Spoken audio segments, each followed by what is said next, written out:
কথা কয়েছি কথাটা বলে ছবি দিয়ে আছে ছবিটাও বলে দে হ্যাঁ কথা না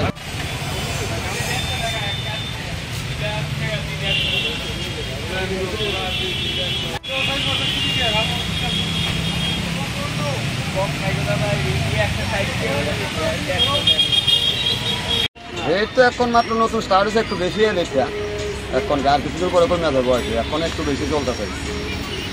কোনটা কোন জায়গার আছে? এটা জায়গা আমরা নানান জায়গায় গন্ডাছড়ার কাঁকড়াবনা বিশ্রাম মন্দির আছে, নানান সব জায়গায় এখানে আছে। চাহিদা কিরকম? চাহিদা আছে এখন তুলনায় একটু কম, রেটটা বেশি কারণে একটু কম আছে। রেটটা এর কিছুদিন করে এরকম মেঘালা চাহিদা একটু বাড়বো, এখন রেটের লেগে একটা চাহিদাটা কম আছে। কিরকম রেটটা? এই তো রেটটা মধ্যে জোড়া 80 টাকা, 60 টাকা, 100 টাকা, ভালো বড়োটা জোড়া 100 টাকা, একটু মিডিয়ামটা 60 টাকা, 70 টাকা জোড়া, ছোটো রইলে 4 টাকা, 105 টাকা।